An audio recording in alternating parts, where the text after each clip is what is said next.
हला नहीं कर बेटा चुप चुप, तोरा हमें खिलाई देबो खूब चुप।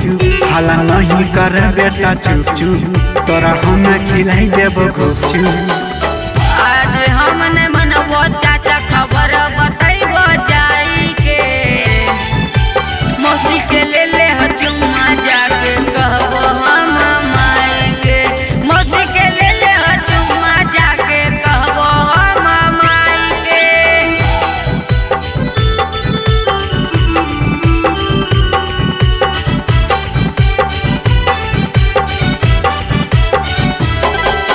मिक्स बाय सुर सम्राट स्टूडियो संग्रामपुर।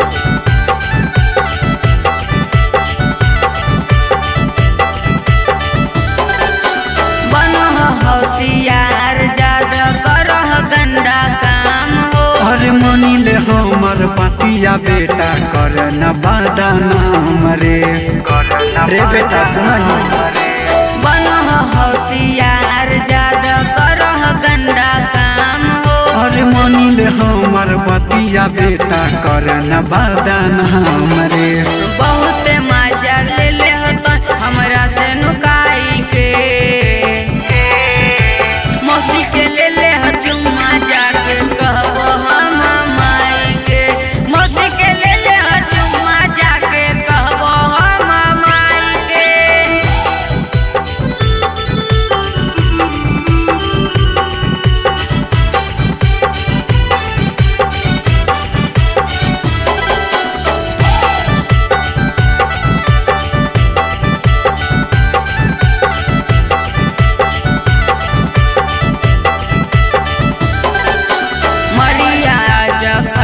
नहीं बचल है कोनो उपाया हो। चाचा हियो बच्चा ले रे बेटा के बहुत तोरा रुपैया रे। एनु सुना रे, मरिया खैबो नहीं बचल है कोनो उपाया हो। चाचा हियो बच्चा ले रे बेटा के बहुत तोरा रुपैया रे।